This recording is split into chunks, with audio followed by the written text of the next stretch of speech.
Hey everybody, welcome back to the Bill and Ray Show. Thanks for stopping by.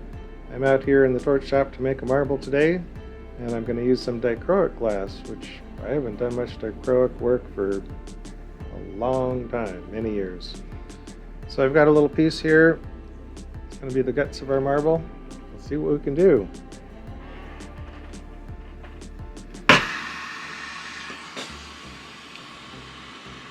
So I'm going to do a twisted up cane, which is a little dicey to do with dichroic. I mean, it's part of the gig, but may or may not turn out real clean. I recently broke down and bought a little bit of dichroic glass, literally marketed as scrap glass. So the quality of it is somewhat questionable.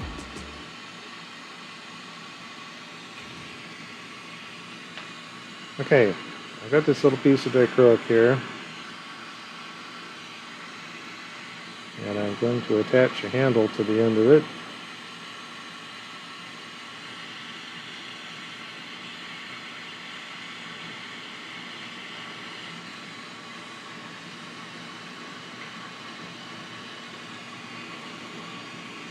And then I'm going to heat up this rod, whatever this is, 12 millimeter or so. So we need to heat up a whole section. It's as long as the piece of dichroic I have there, so I want to make a flattened section here, basically.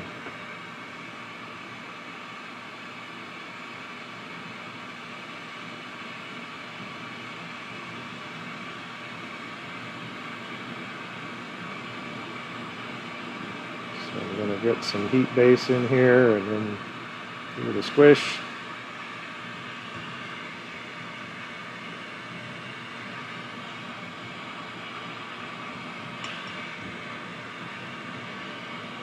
Not too bad. Hopefully it's not even going to be quite long enough for that.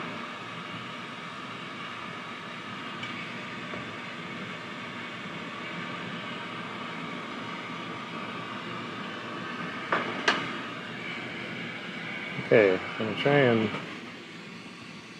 melt in these chill marks.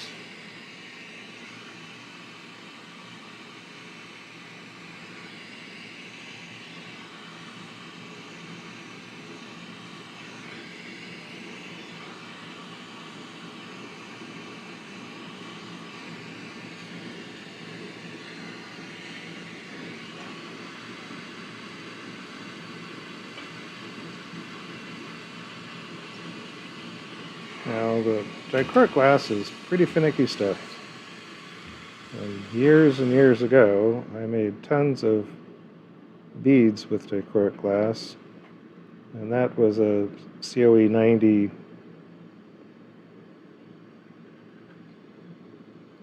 glass that I was using then. I think, well, so I remember right, that's bullseye compatible. So I had some clear glass that was compatible with that, made by Shot Glass Company, and that was some, well, I still have some of that. And I have a bunch of that dichroic still. I haven't touched it for a long time.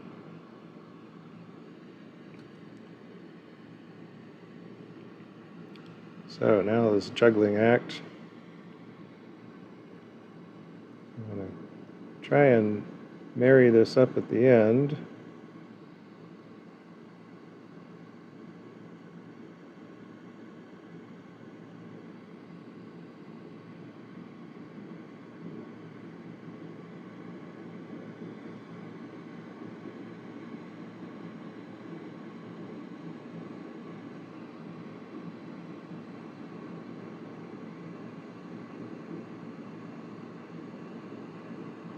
And I had some nice black glass that was compatible with that old dichroic. I made a lot of beads with that stuff. Now, as much as I tried to carefully lay that down, it didn't completely do the trick.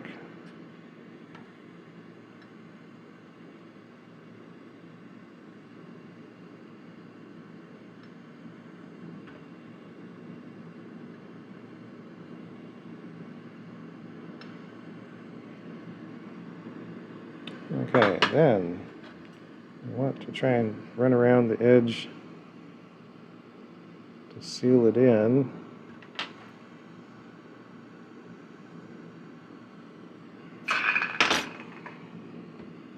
Working with a pretty gentle little flame here.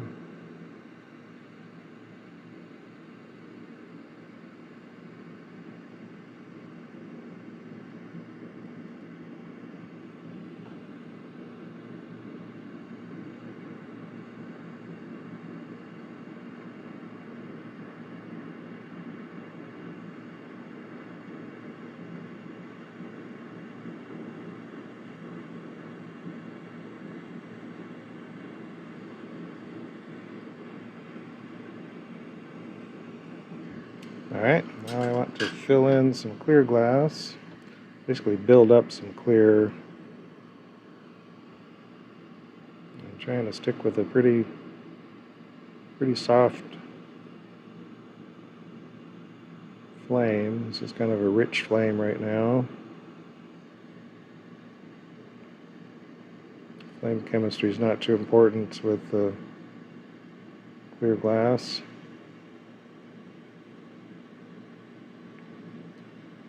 Like I say, back when I was doing soft glass, it seemed like a real rich flame was the best way to go.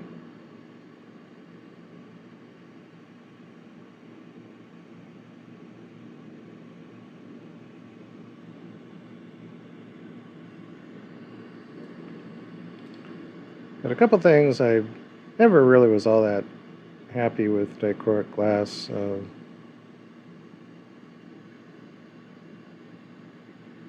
You have to work slow, as low a heat as you can. And then it's difficult to photograph. It always looks so much better in person. And even a video clip, it's really hard to capture what the end result looks like. And back when I was just doing beads, it was just photographs. There was no video option for online presentation.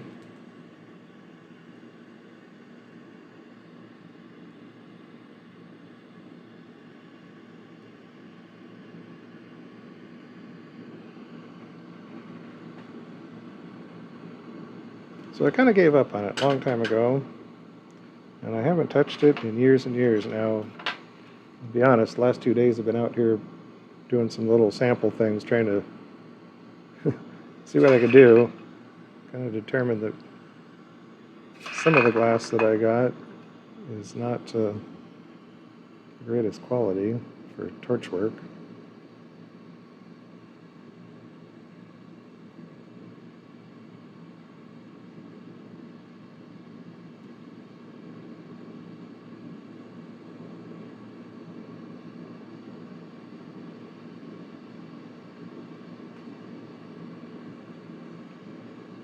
Kind of heal this up.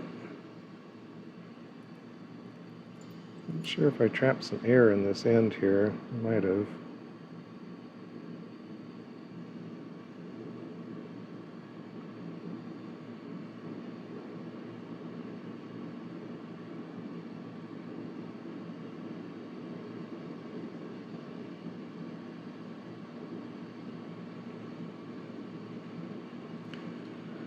So yeah, this is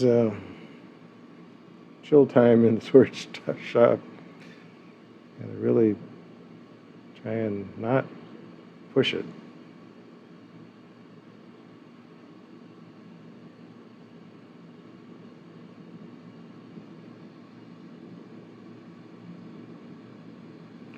Which a lot of the work that I normally do, I am trying to push it pretty hard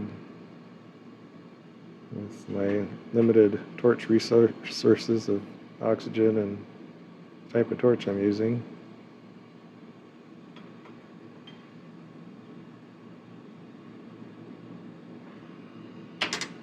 Okay, well, grab a handle on here.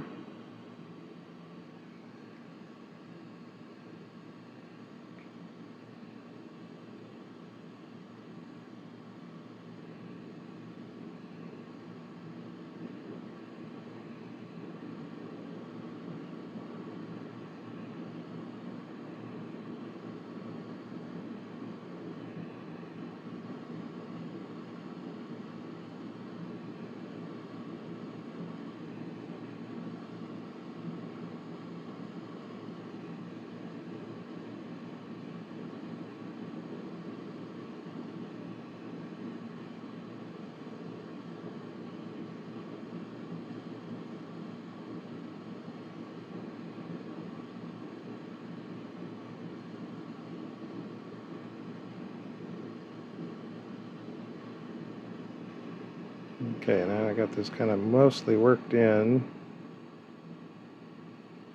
Cut off this rod and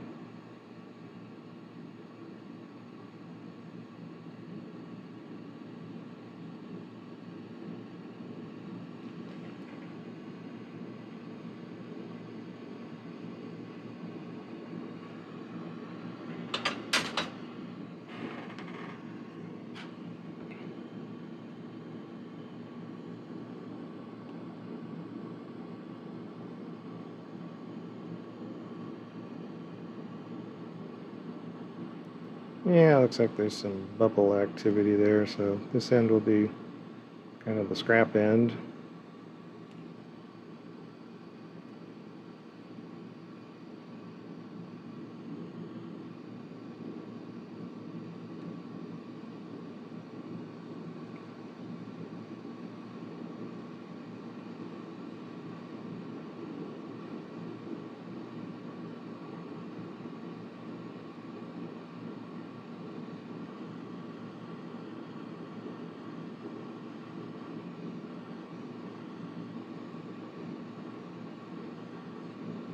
Okay, I'm going to twist this up and pull it out. That's the idea, trying to sort out the right heat level.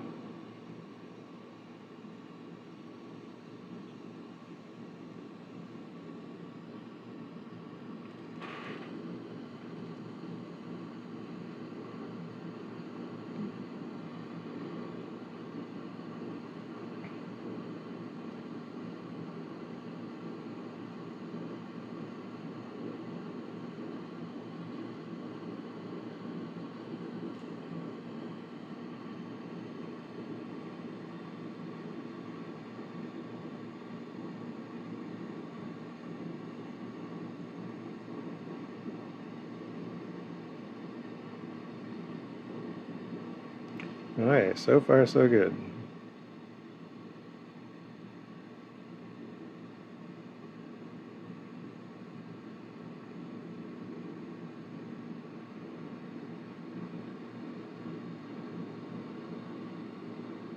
Try and keep the heat as low as we can.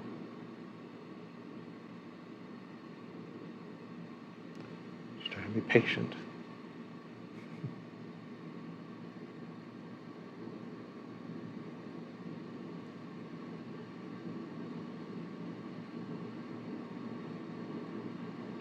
Now we got our county fair coming up, so all my little random test pieces, marbles I've done the last couple days,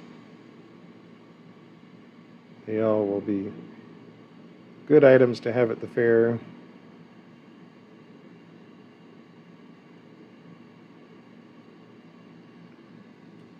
Okay, that's pretty much done with the twisting.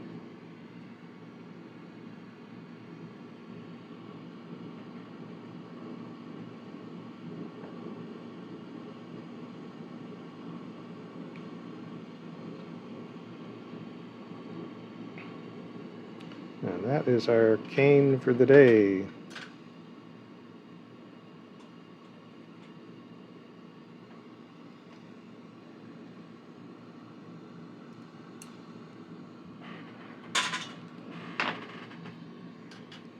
Alright, we'll jump into a larger rod here for our marble base. I'm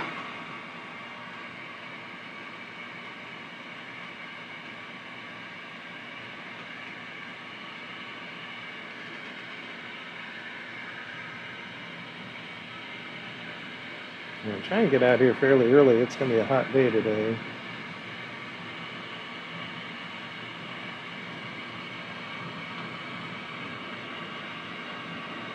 We're into some summer weather stretch here, I guess. It's bound to happen sooner or later.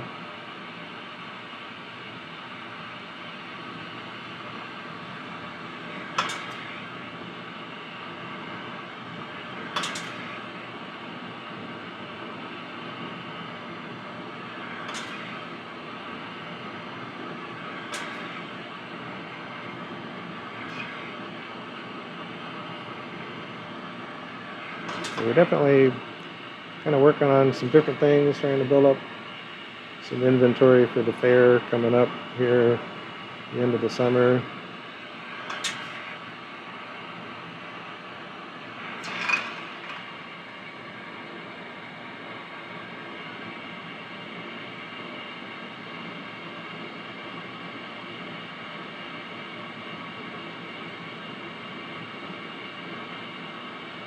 So I've been trying to play around with making these twisted canes because it's something I just really like to do. It's kind of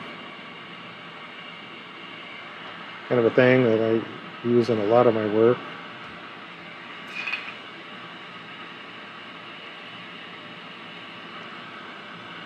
And I have all these romantic ideas of what I'm going to do with dichroic glass, but it has limitations, at least limitations on my sanity and patience.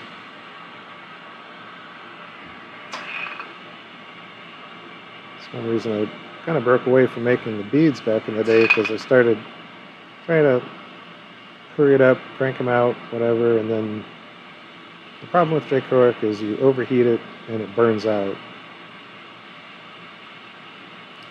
And that may or may not be a catastrophic result. You can kind of work with that, and so that may happen to some of this today, because the whole process of making the marble has just got certain steps that involve a lot of heat. It's probably stretching the limits of, the idea is to bury that dichroic inside glass to protect it from the heat on the surface. But at some point you're just throwing down a lot of heat base, and if you get too crazy with it, you kind of mess up your dichroic glass.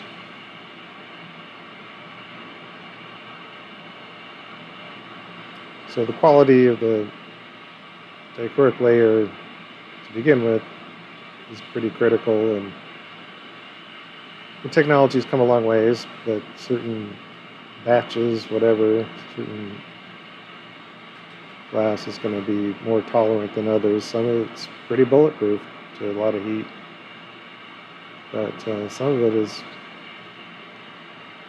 not, not so much.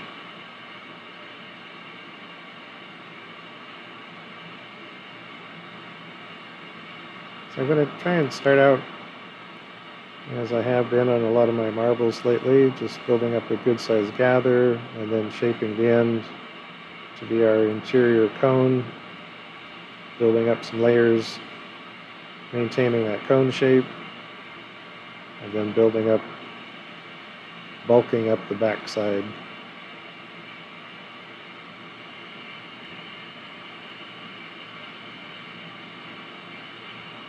So just get to some arbitrary amount of glass that looks like a good starting point.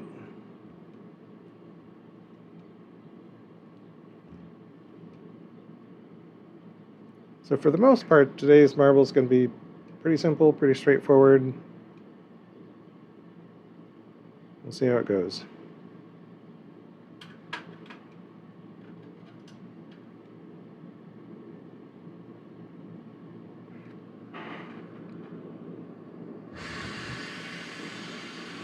A lot of it has to do with just what the torch settings are. Sometimes hard for me to be on track with what the glass needs.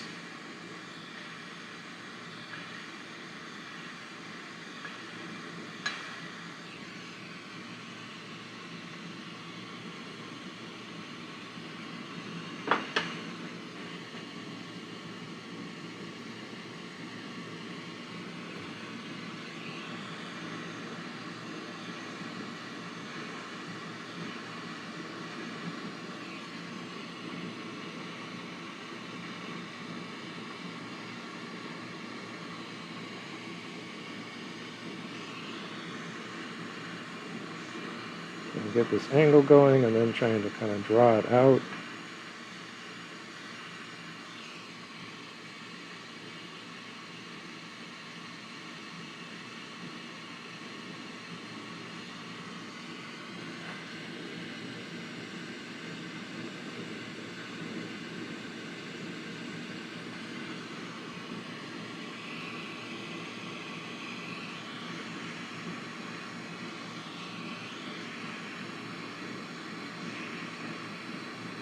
Okay, now that's probably pretty good. So now I need to get a soft flame.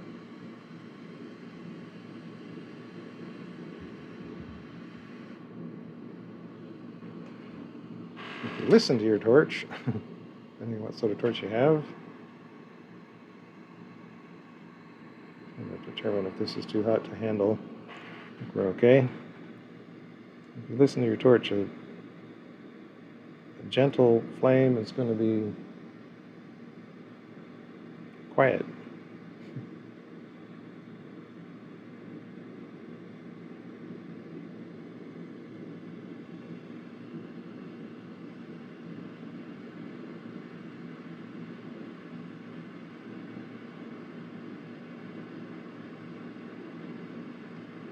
Again, a lot of canes I would put down. I'd have the torch cranked up and trying to push this through faster, but we'll try and take our time.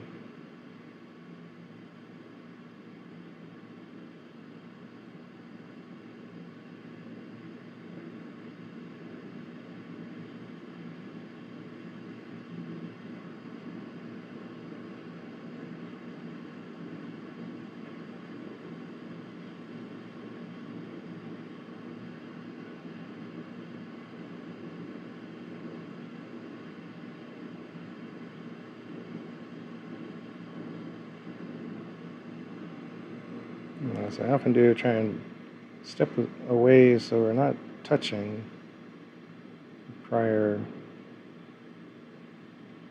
pass, and there's just a little bit of a gap there so we hopefully don't trap air. Sometimes a little hard to see exactly where we're at. A bunch of reflections and a lot of clear glass. A lot of distractions.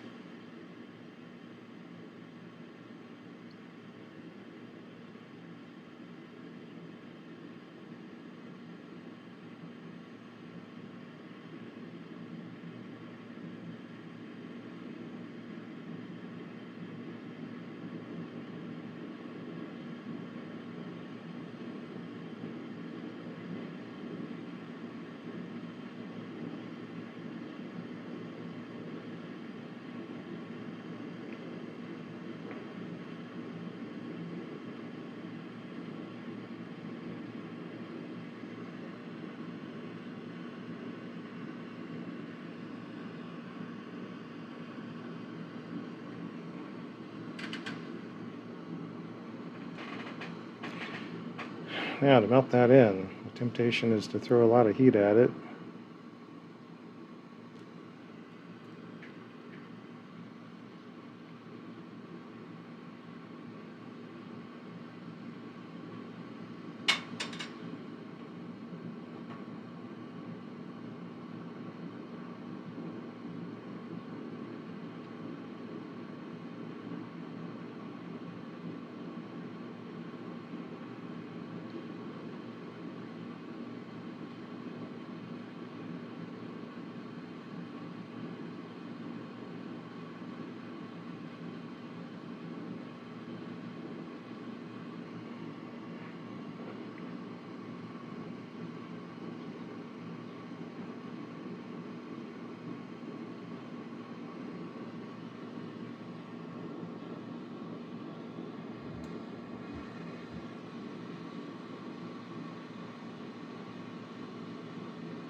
I think it's never going to do anything at this rate, but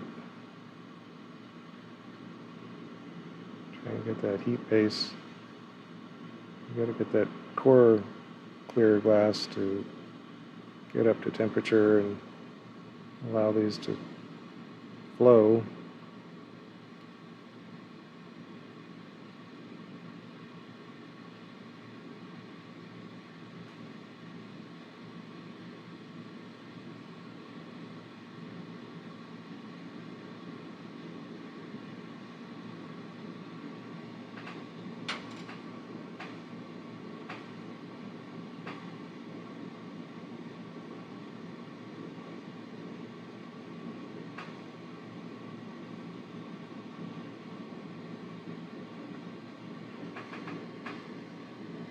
Good thing I get paid by the hour, right? I can just take my time, get some overtime in doing this job.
So turning up that propane a little bit, not necessarily getting a hotter flame, a little bit wider flame.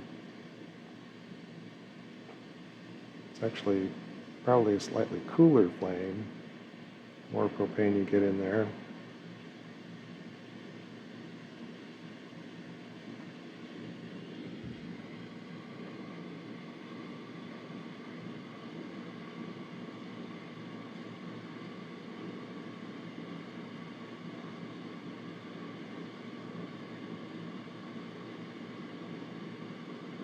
Some of those areas where it did touch together is also where you want to kind of slowly incorporate the glass to come together and chase out the air.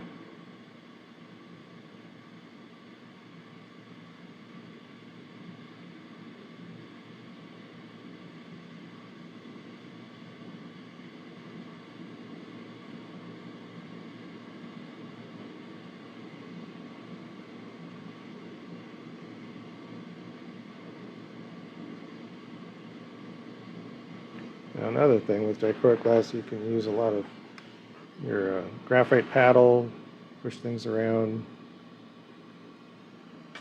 rather than waiting for just the heat to do its thing, but I really don't want to do too much of that at this stage. We're getting close.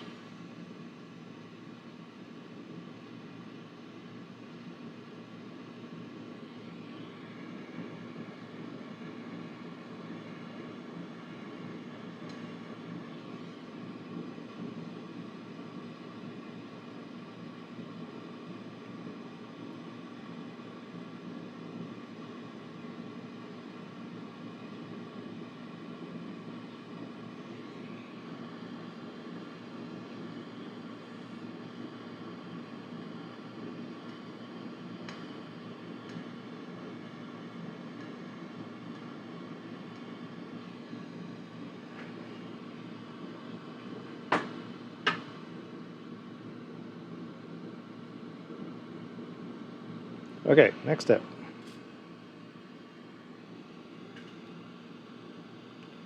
Add some black. And sometimes at this stage I would do some frit, but today I'll do some black dots.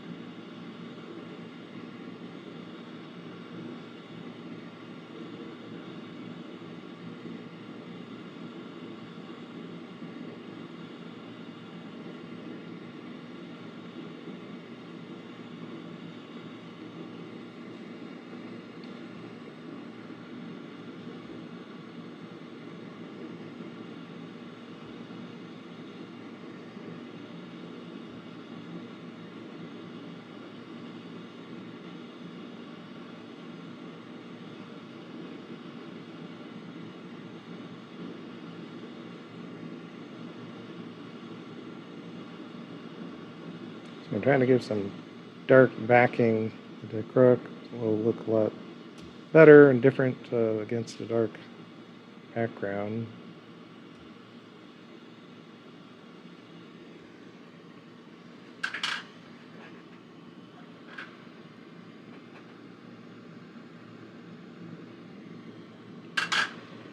And then again, we can squish this in to avoid having it run too much heat.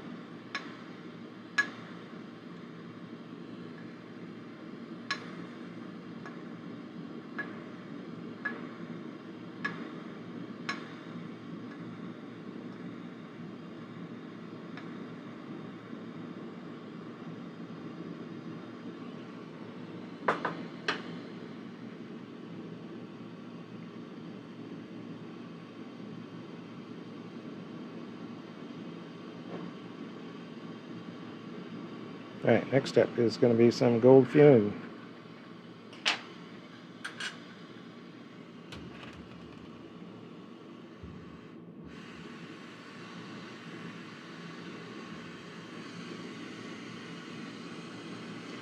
I have a pretty funky fuming rod here that somewhere here, I believe there's a chunk of gold.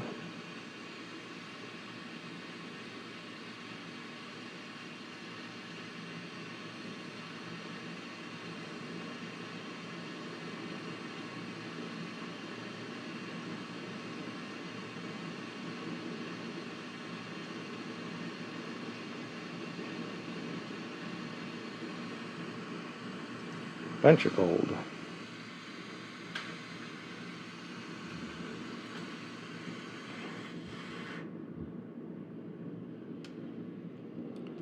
Now, I'm going to do some clear dots.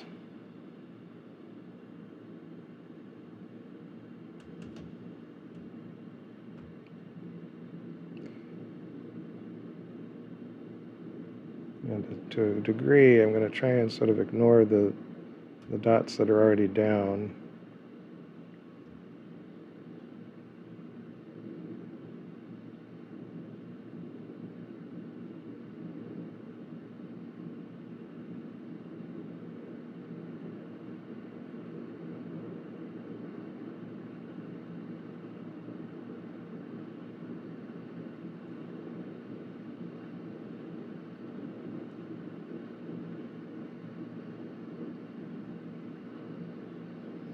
It's kind of hard to ignore the pattern that you've already got going on.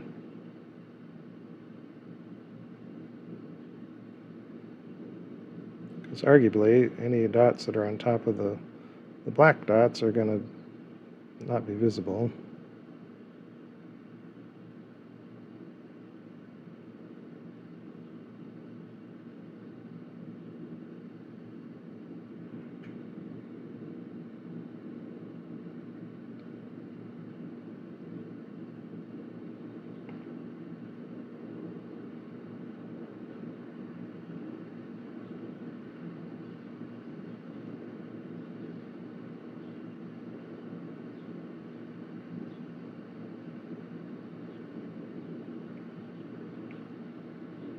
And again, on this particular layer, this type of deal is a background effect. I don't really care if some of the dots touch each other. It's not really very material.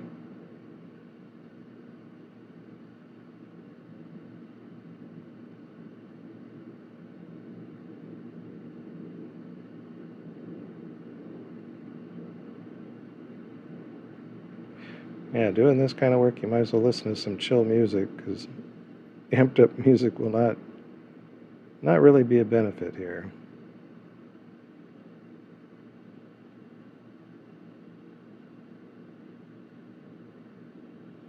Alright, got that down. So I still want to keep a pretty gentle flame. So I don't want to burn out the gold fume in between at this point. That's kind of weird, because usually that's what I'm trying to do at this point, is get rid of all the other gold fume in there.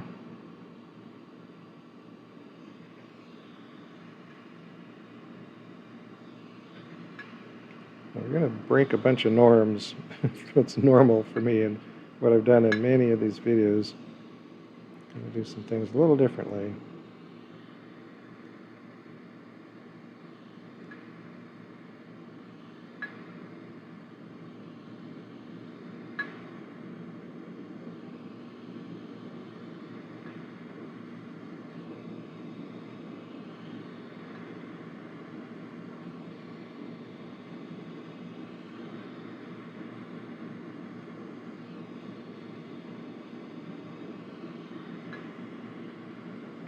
So the more you build up some layers away from that dichroic, you can kind of sit in the heat on the what's now the surface,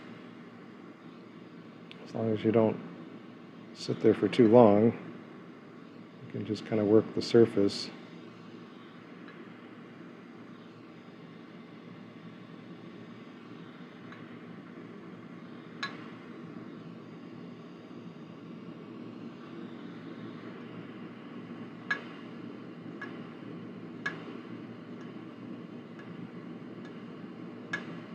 And sharpen that point just a bit. Okay, now we do black. We're going to do, make sure this is dark cobalt. Now at this point, in order to get this to sit down, I do need to have a little bit of heat.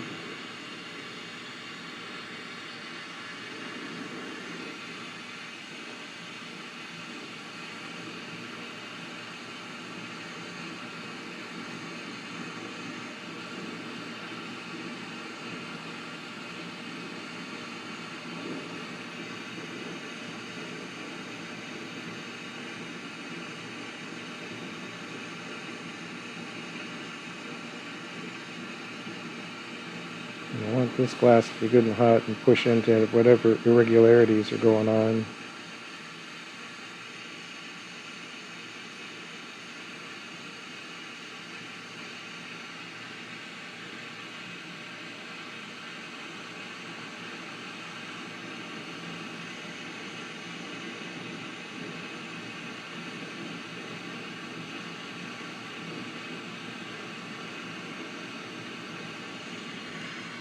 Okay,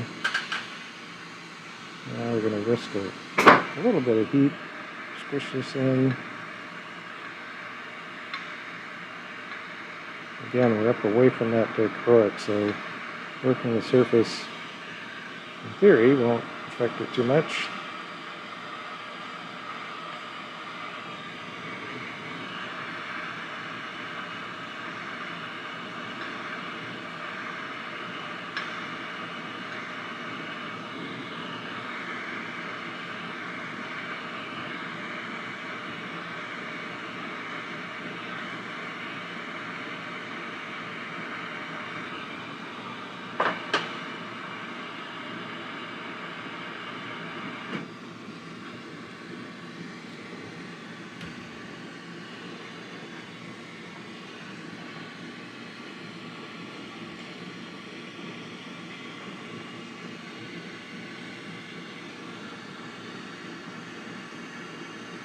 Okay, come back over.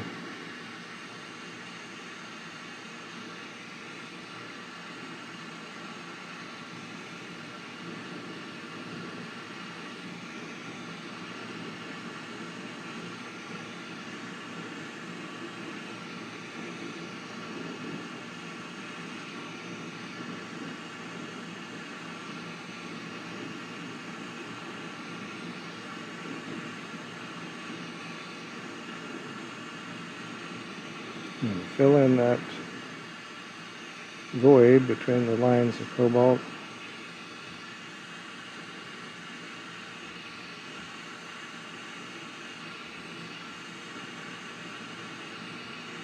Again, like this, a little different than what I've done in the past.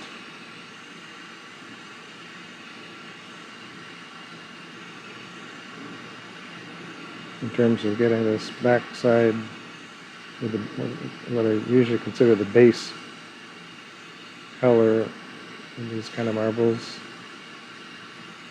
Line that divides the interior from the backside, the exterior.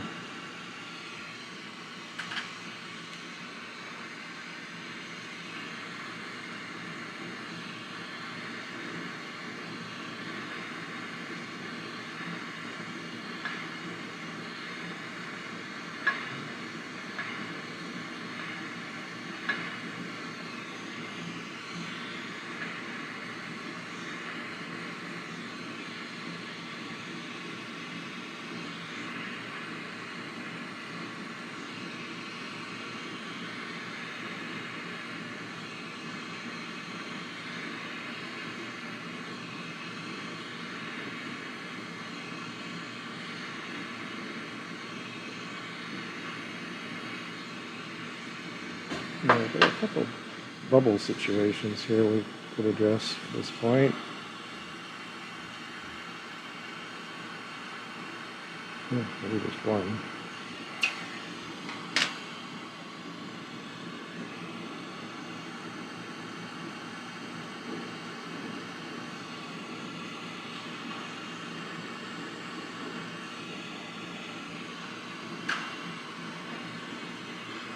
Oh no, that's pretty nitpicky. We don't need to worry about it at that degree. Okay, now we love our gold fume, so we're going to do that some more.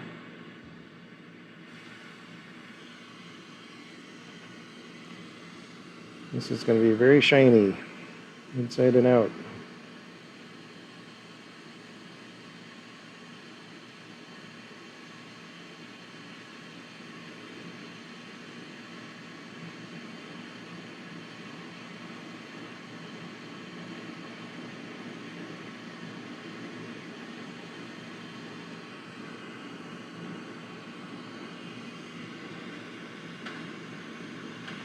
Alright, I'm done with these guys.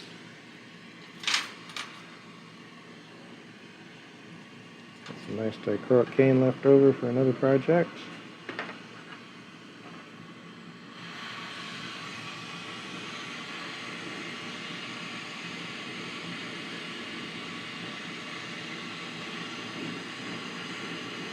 Yeah, this is going to be pretty gemmy, pretty shiny.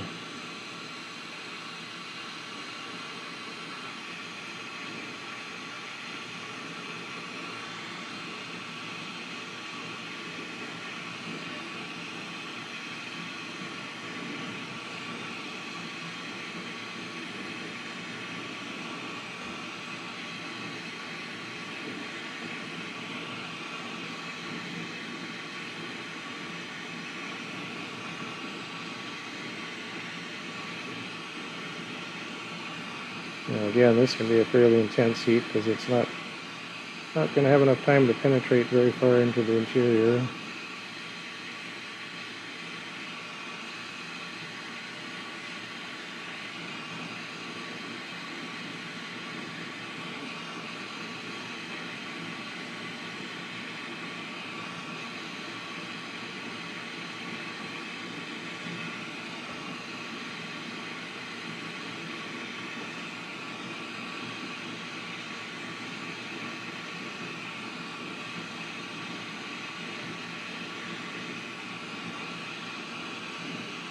Well, hope you guys are doing well out there. We always wish you guys the very best. Everybody's checking out these videos, hanging out for the stretch.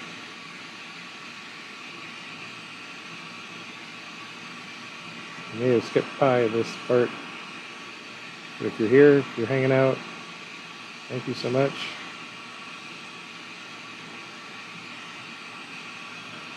We survived our 4th of July party and had a great time. The weather just cooperated. It couldn't have been better weather. Although I shot off model rockets, a couple of model rockets, and recovered one, and the other one went too far away. It may not have even come down under control. It looked like it was going to come straight down. I thought, oh, this is easy peasy. Before I knew it, it was way, way far away. I couldn't find it.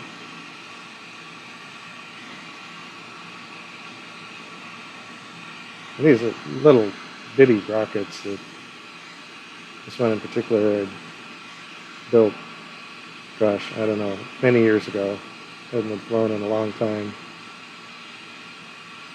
Probably hadn't been flown in 20 years.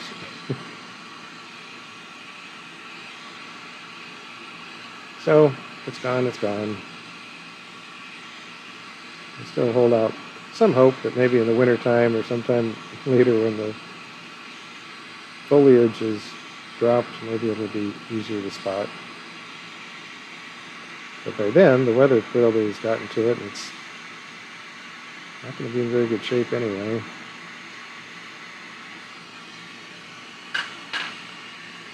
So that's what happens when you throw rockets on the launch pad and shoot it into the sky.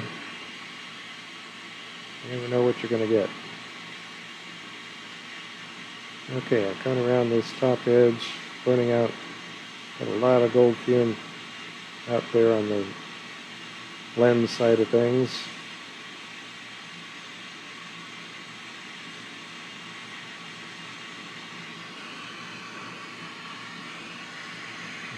Push this down and back.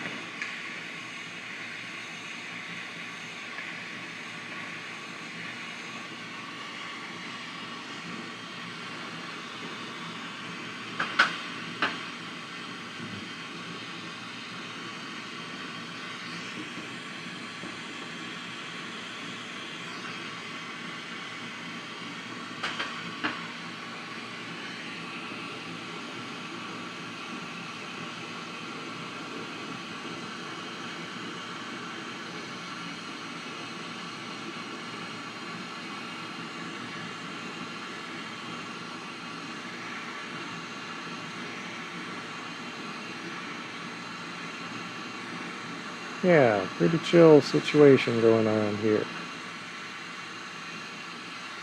It's always a little bit intimidating to hit that record button and start doing one of these videos, but once I get into it, it's no big deal. Been here, done that a lot of times.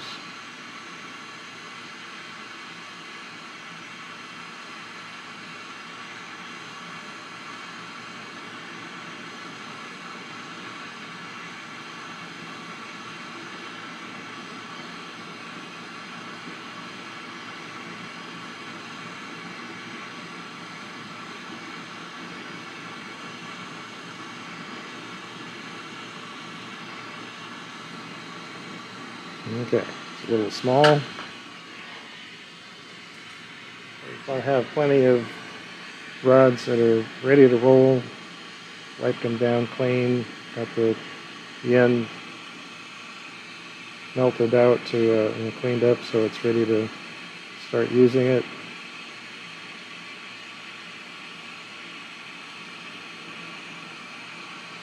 It's quite a bit of prep work that goes in to the setup for one of these marble videos.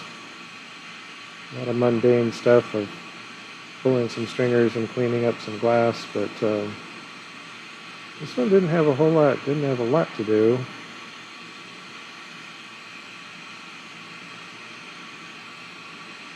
Got a minimal amount of colors going into this. It's just the dichroic glass kind of showing it off and working with that. Otherwise, some pretty basic stuff.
One difference, this marble and some others I do, I'm going to using the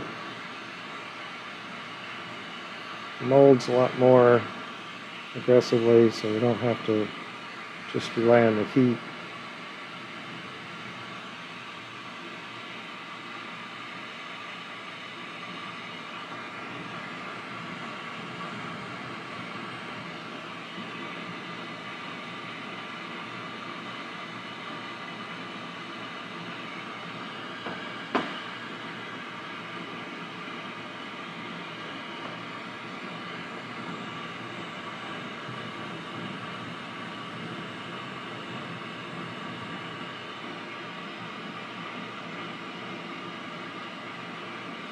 Okay, I'm about ready to do my backside color lines.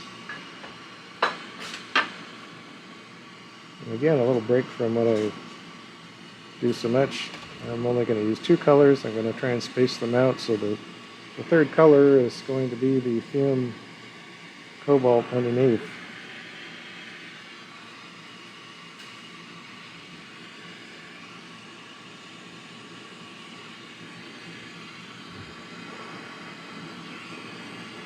So start off with some opaque aqua.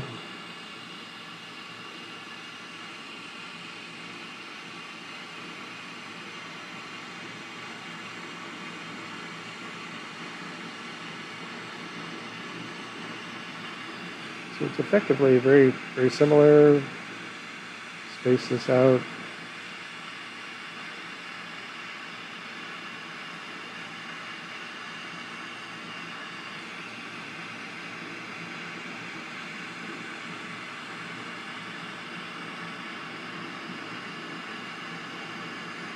But instead of having 2 lines of color between here, it'll just be 1.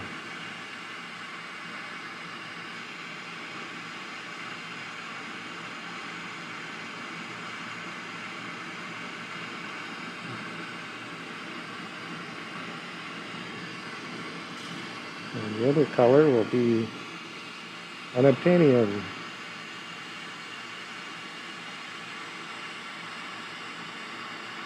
So this just comes in and splits the difference. Kind of pushing into it. Also drop a pretty good layer of glass here.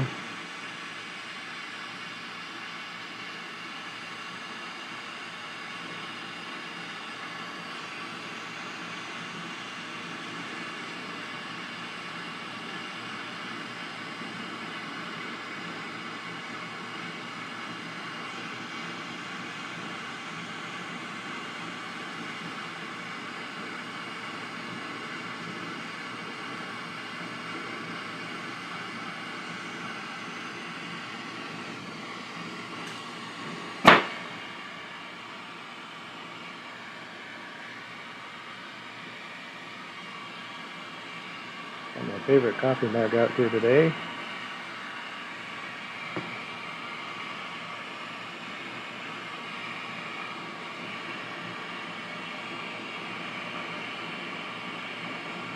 Can't quite see that in the scene. I don't want to throw my mug in the flame.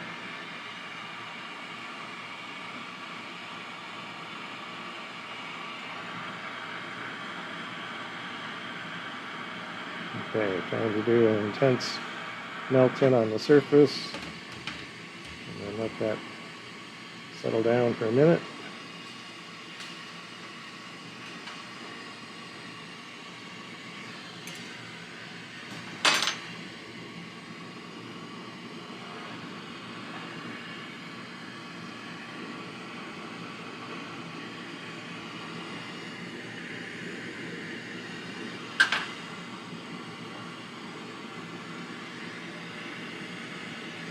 Okay. Time to add some squiggles.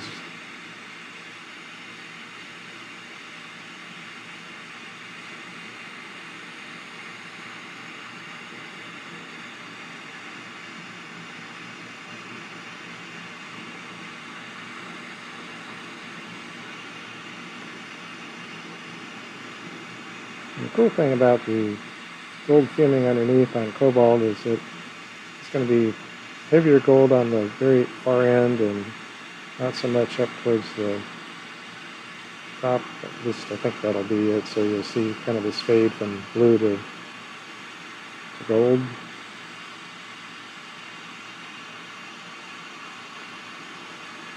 Maybe. There's an idea anyway.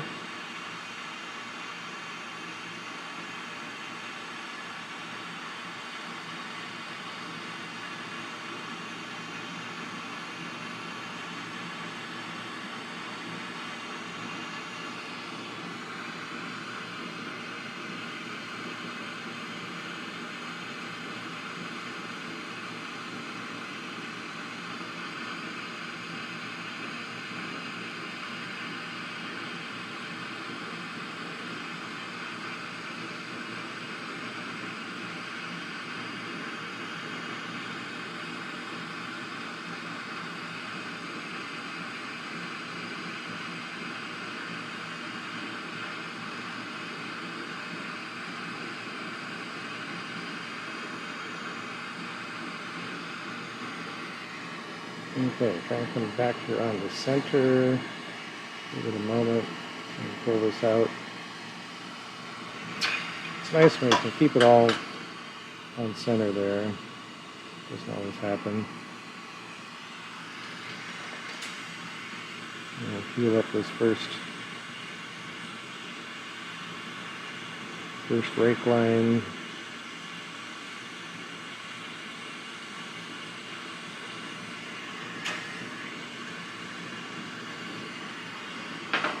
Okay. Another hot, quick heat.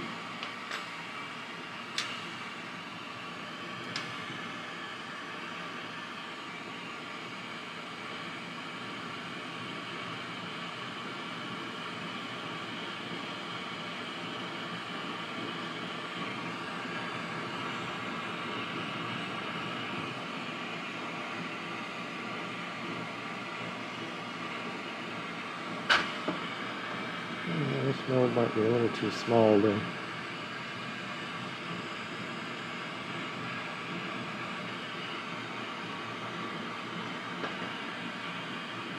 usually rely on just the heat to smooth out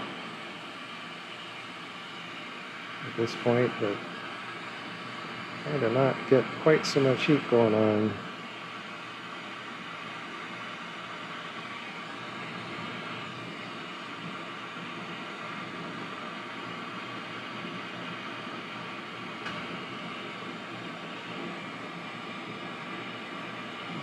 Okay.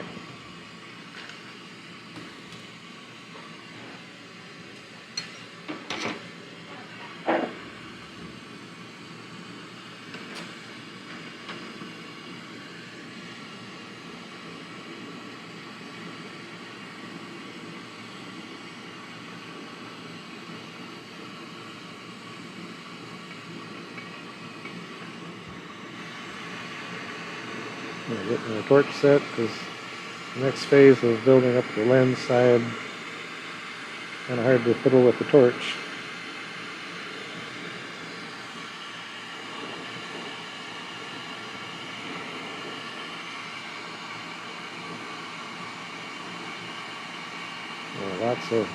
Lots of fume to burn out here,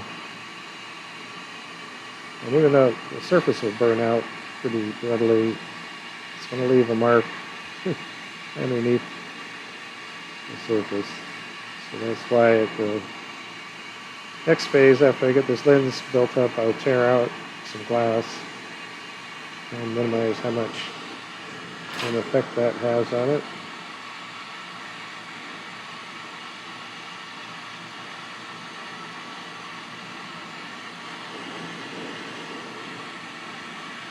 So running this at a bit of an angle, let the weight of the rod in my left hand just kind of give some gentle pressure.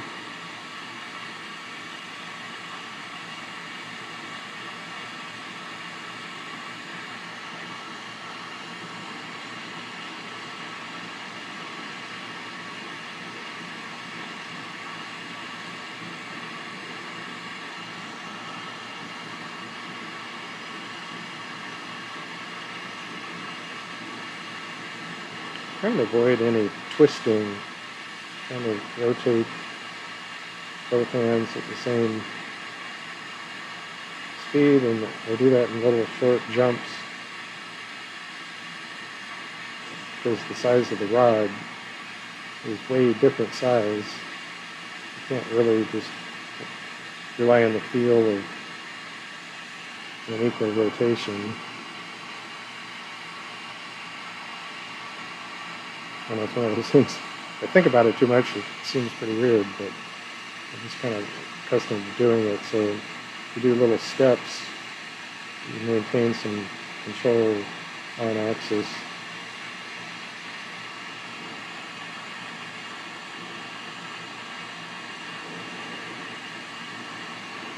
Anyway, it's worth paying attention so you're not torquing the glass as it's being built up. Not the end of the world if you do, but avoid some stresses in the glass.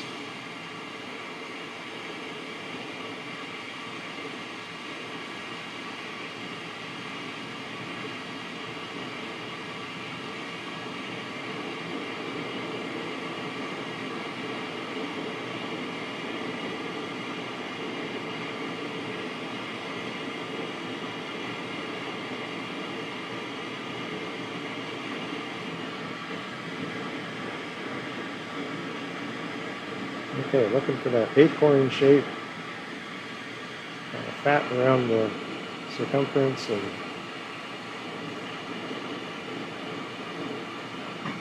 bring this out to add some more bulk.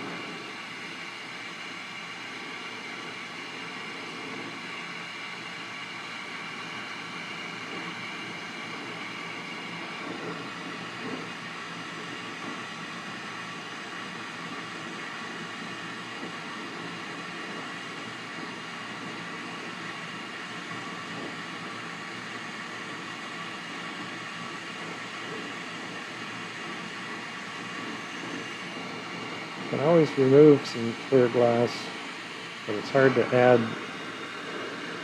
Just it's usually messy trying to add more clear glass. Best just to avoid that.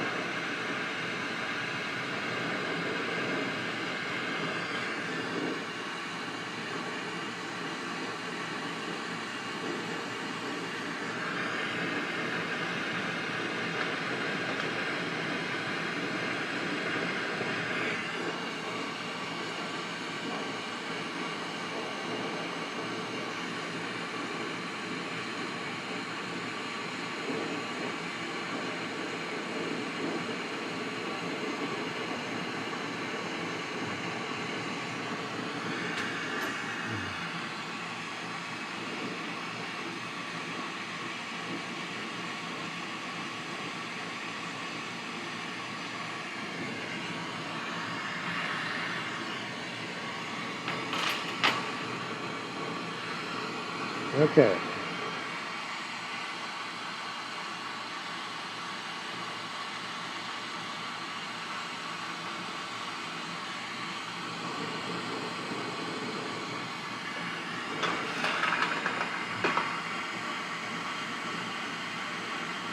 This edge actually looks really clean. I'm kind of hesitant to get digging into it.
Okay, well that worked out pretty well. Usually I tear into the colored area there, and this time I was able to just skim right next to it and leave it alone.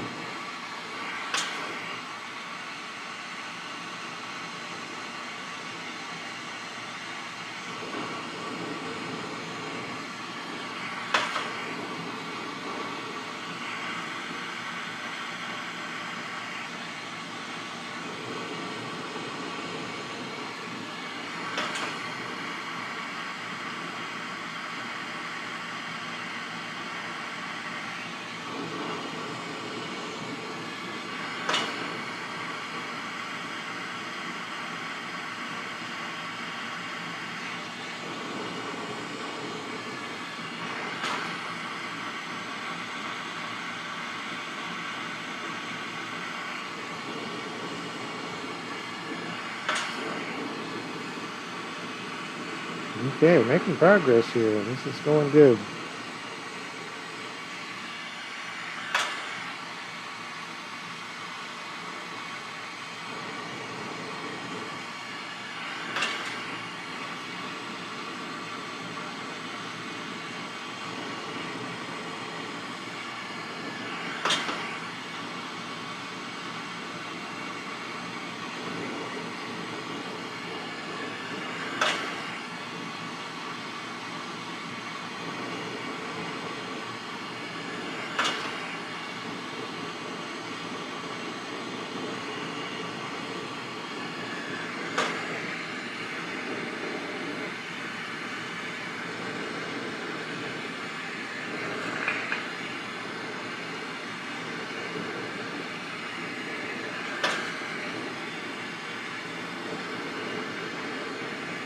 just need to get this grounded out.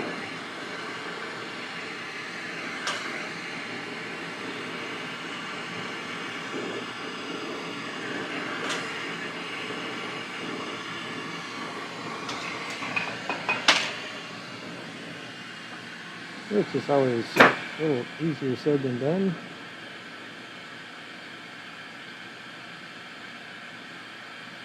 This is another step with the dichroic glass in the core. You still could risk overheating the whole marble to the point where that dichroic may lose some of its color.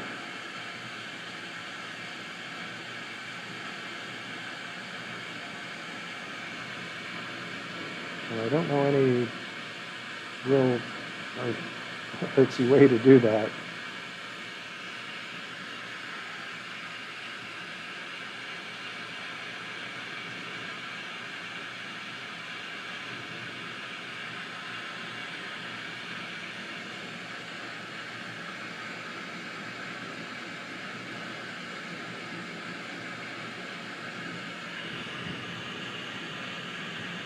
Square it up in the elm arbor. Keep that symmetry around the circumference. So the clear lens, we can, heat that a lot. Not too worried about that. It's the back side that I want to be careful with.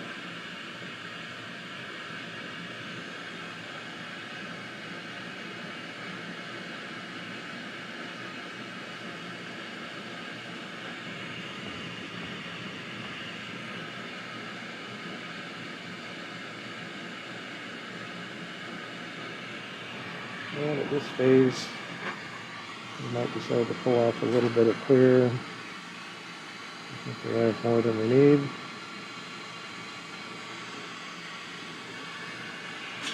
Every time I do this, later on in the marble, I think, well, maybe I didn't need to do that. I still do it.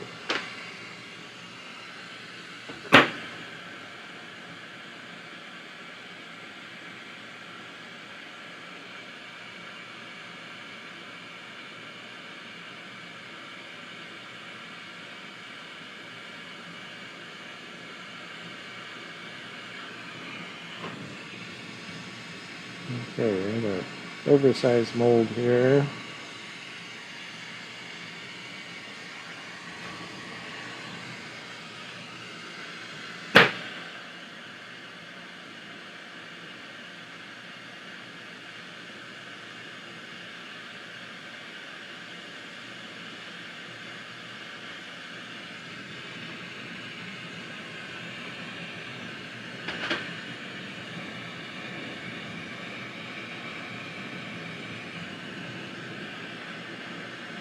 And since this marble kind of fits easily in this 2-inch marble mold, we can use that to our advantage.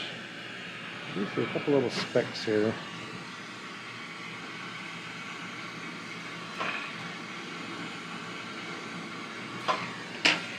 Just get rid of those.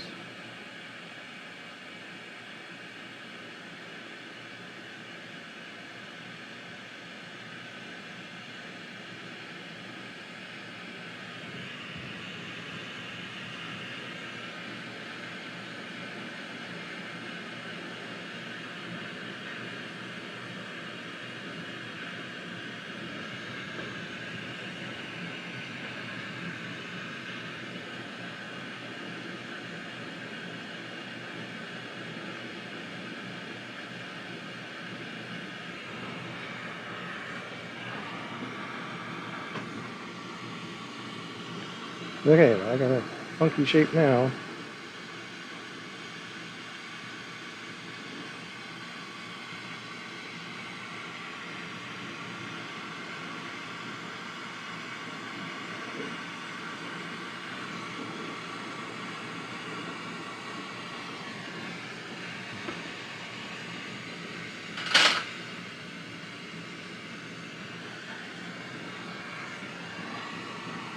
Wibbly wobbly.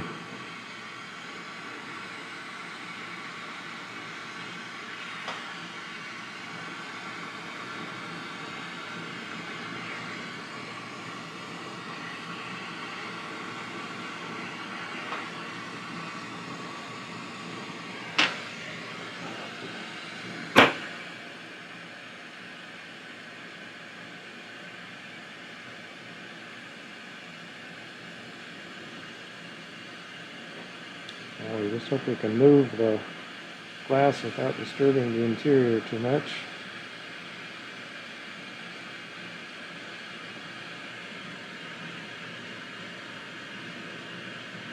My favorite thing to do really is just high-speed rotations to try and make the glass move without tooling.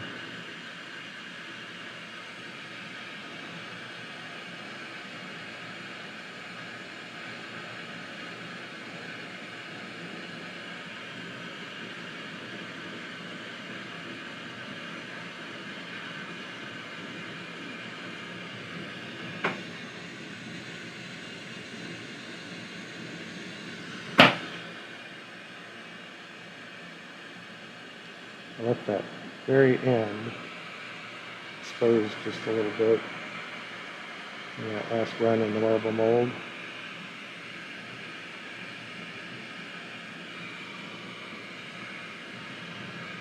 It's a bit toasty there.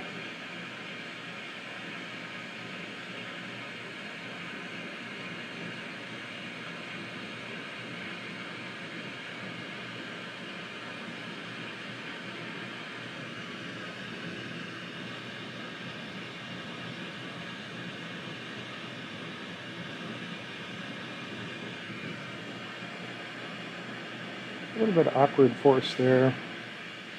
Push this together.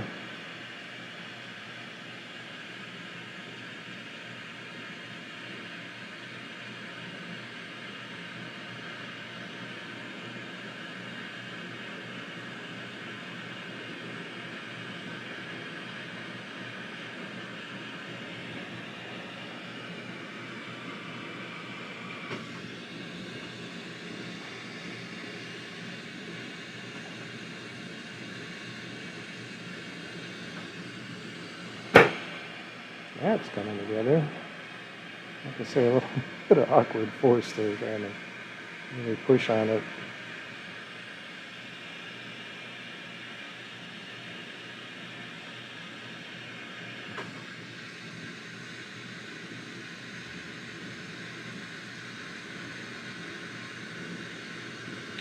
So this one, this is the 2-inch marble mold, and this one just fits like sitting inside there, which you think it's like, well, that's good, but I'm more comfortable with the glass writing on the surface, or on the rim of the marble mold, not down in the well.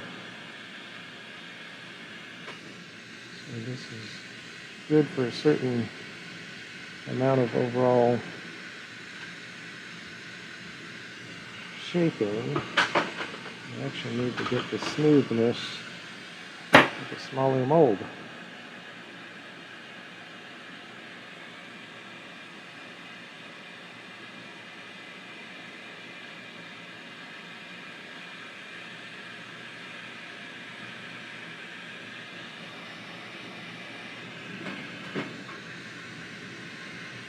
So you get into a smaller mold and then you can spin it. Couldn't do this in that other one because it kind of sticking to the walls. But this has minimal contact area, and at this point I think I can lose my heat base in the core.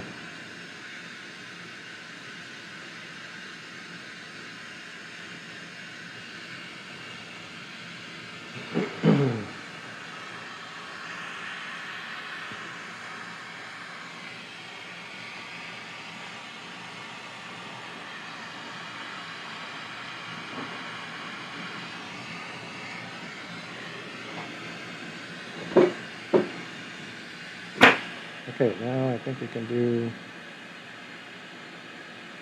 flame polish. Let's see. Not sure if we gotta look at the reflections real carefully. And it's a little tricky because I've left exposed the reflective gold fumed under layer.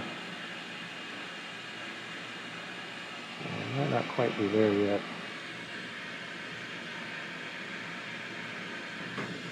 If you see any significant wiggles, go back into a marble mold for just a moment. I think we're pretty good.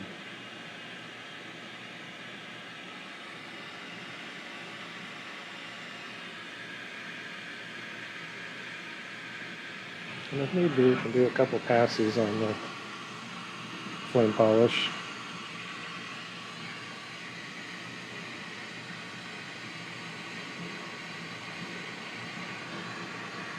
And looking at the reflection, I like this one swing arm lamp. It makes a nice wide round reflection. It's pretty good for picking up anomalies.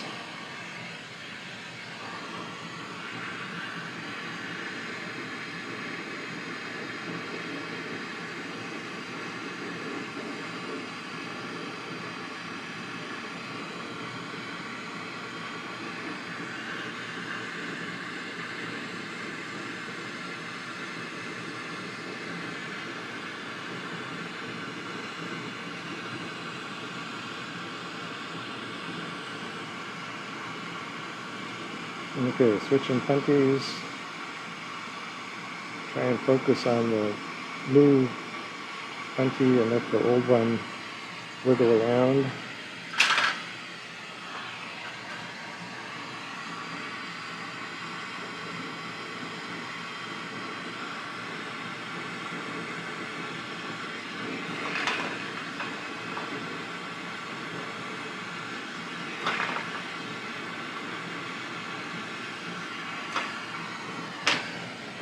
Okay, looking good. Now we just need to round out this lens face. It's looking a little flattened. It sort of obviously needs a little help here. Let's see one.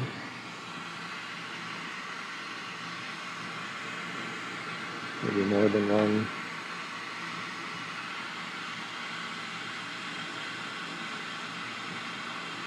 Let's see what I saw.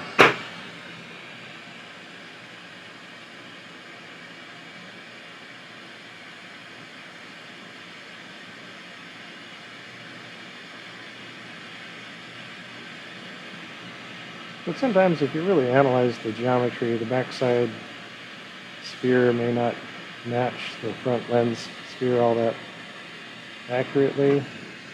Although overall, when I measure the diameter, I'm usually within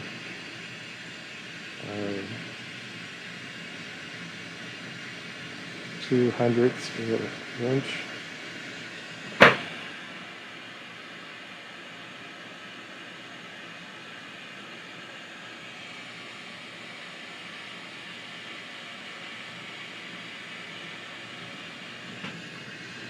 So come into this mold from the back side that's solid, and rest it down, and give a bunch of rotation. And that'll give you a nice smooth curvature.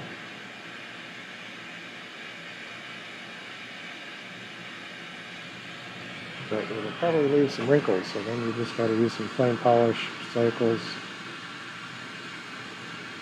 Well, the Dichroic survived my torture test.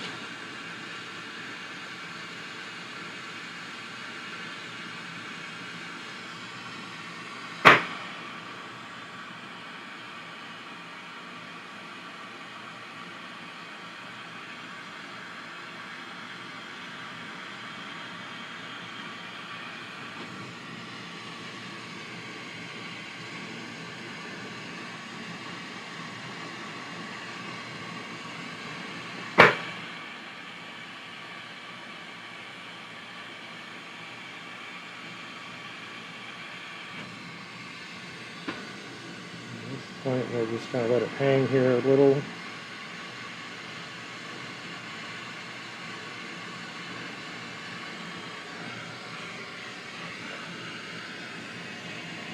You're still affecting the geometry of the glass, even at this late stage, by where you heat it and what orientation you're holding it.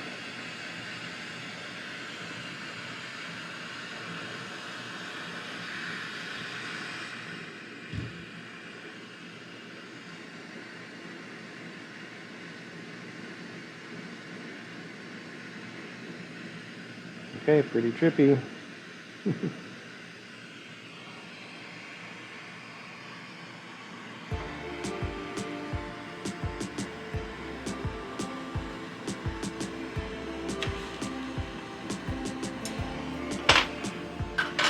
knock that plenty loose after getting the tweezers wet. Give it a little chill.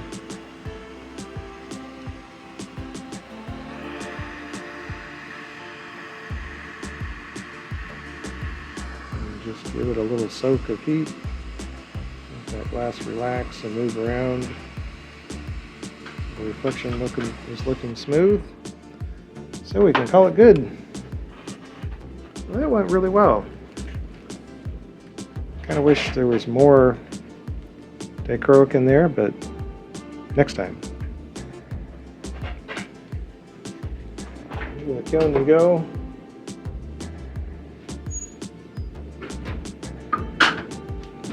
Alrighty, so thankful for you to hang out, watch any of these videos. We appreciate you. We wish you the very best. Take care of yourselves. Take care of those around you. And we'll see you on another adventure, another day. Check out the marble video coming up right now.